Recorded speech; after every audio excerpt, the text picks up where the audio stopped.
독해력 49번 설명하도록 하겠습니다. 사람들은 기술사회는 권위주의적으로 일을 처리하고 아무 생각 없이 일하며 마찬가지로 아무 생각 없이 소비하도록 되어 있다고 널리 믿고 있다. 기술사회라는 말이 뭔 말이에요, 여러분? 기술사회? 어떤 테크노크라시라고 하면 테크노크라시. 그러니까 어떤 절차나 제도, 시스템으로서 작동되는 사회를 말하는 거예요. 그러니까 과학 기술을 말하는 의미도 들어있지만 절차나 방법이 이렇게 체계화되어 있어서 제도나 시스템으로 체계화되어 있어서 어떤 개별적인 인간의 선택이 아니라 기계적 단계에 거쳐서 기계적 단계와 절차를 통해서 어떤 최종적인 결정이 나는 그런 걸 기술사회라고 이해하시면 될 것 같습니다. 그러니까 여기에는 뭐 아무 생각 없이 그냥 하면 되잖아요. 예를 들어서 뭐 이런 거예요. 은행에 대출을 받으러 갔어. 그러면 그 사람이 얼마나 돈이 필요한지와 상관없이 그 사람의 어떤 신용도라든지 이런 이력만 보고 안 되는데요? 그게 이제 기술사회의 전형적인. 자, 예를 들어 이런 거예요. 뭐 어떤 빈곤한 사람이 뭐 최저 생계비 보장을 조금 정부의 지원을 받고 싶은데 봤더니 이런 요소 때문에 안 돼요. 요게 이제 기술 사회의 전형적인 모습입니다. 관료제의 모습이죠. 관료적인 어떤 절차와 기술적 절차에 따라서 되고 안 되고를 결정해버려요. 여기에는 뭐가 없어? 영혼이 없죠. 그래서 사회 비평가들은 기술 합리성과 인간적 가치들이 현대인의 영혼을 차지하려고 다투고 있다고 주장한다. 그래서 기술적 합리성과 인간적 가치들이 현대인의 영혼을 차지하려고 다투고 있다고 주장한다. 그래서 기술적 합리성을 강조하는 사람이 있고, 아니야, 인간적 가치를 추구해야지, 이렇게 충돌한다라는 뜻입니다.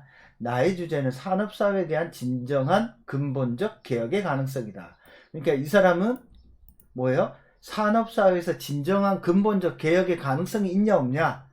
가능성이 있다. 어떻게 하면? 가능성이 없다. 뭐 이런 걸 주장하고 싶어 하는 겁니다.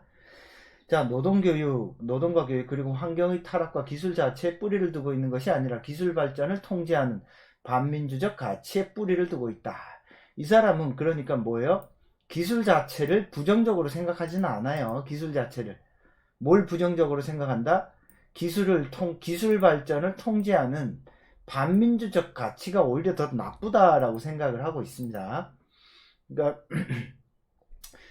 기술이 문제가 아니라 기술 발전을 오히려 통제하는 그런 반민주적인 가치가 훨씬 더 문제라는 거예요.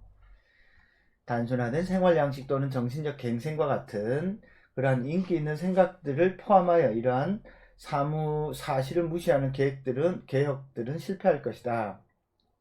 비록 이러한 목표들이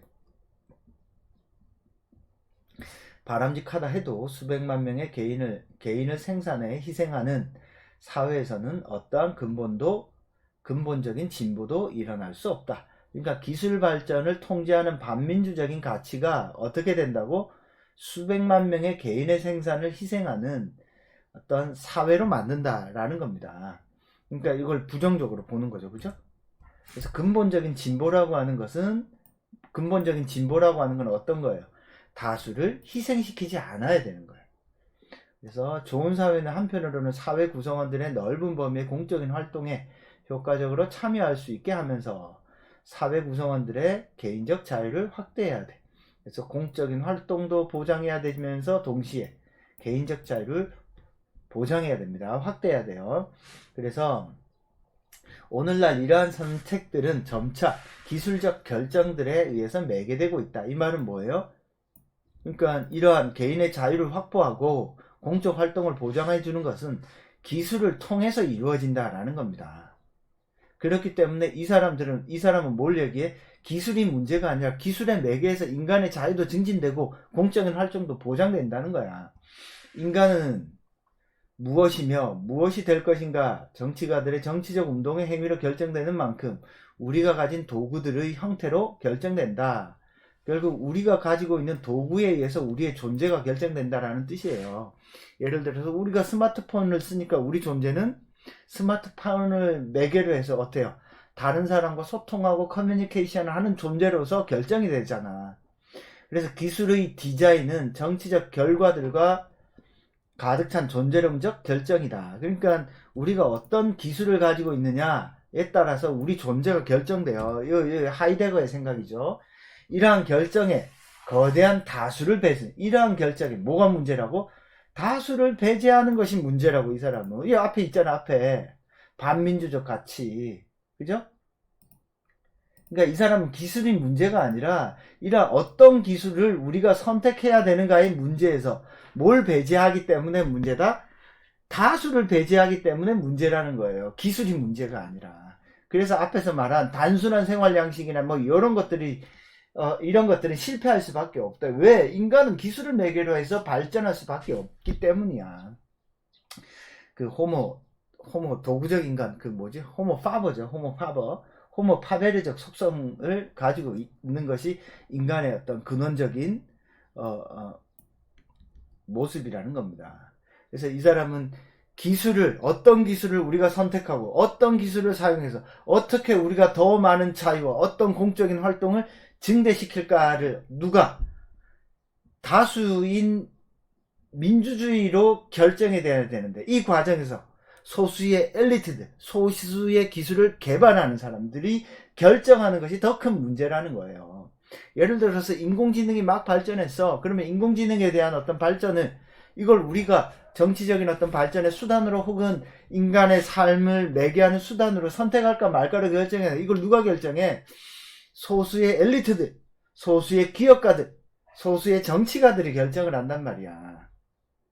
그게 문제라는 겁니다. 그래서 기술이 문제가 아니라 기술을 결정하는 주체가 문제다를 이야기하는 것이 이 글의 핵심이에요. 따라서 그런 맥락에 내용이 들어가면 다 괜찮습니다. 그래서 이제 기술을 문제를 지적하는 사람들 중에서 제가 좀 안타까운 게 인간은 어떤 도구나 기술을 통해서 발전해 왔어요. 도구의 발전은 인간 존재에 큰 영향을 미칩니다. 컴퓨터를 사용하는 존재와 스마트폰을 사용하는 존재와 농사기구를 사용하는 존재와 그죠? 활로 사냥을 하는 존재는 그 존재론이 달라요. 존재의 의미가 다르다고. 어려서부터 유튜브를 사용하고 어려서부터 스마트폰을 사용한 학생들이 이 세상을 살아가는 모습과 컴퓨터랑 아무런 상관없이 살아갔던 저희 아버지의 모습은 존재의 모습 자체가 달라요. 삶을 살아가는 방식, 이 세상을 이해하는 방식, 생각하는 방식이 달라요. 그러니까 학생들을 컴퓨터랑 스마트폰으로 떼놓은 생각을 하지 말고 어떻게 그것을 활용해서 이 세계를 새롭게 설계할 것인가, 만들어갈 것인가를 생각해야지. 이놈의 어른들은 스마트폰 쓰면 안 돼, 컴퓨터 사용하지 마, 야 게임 적게 해. 자기들의 어떤 존재론, 자기들의 삶의 방식을 어떻게 아이들한테 강제하잖아. 그거는 세상의 어떤 삶의 진보를 더디게 할 뿐입니다.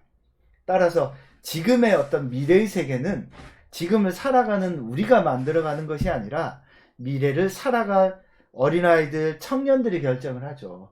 근데 이미 많이 살아온 사람들이 그걸 결정해버리면 그건 어떻게 돼? 민주적이지 않은 게 되는 거죠.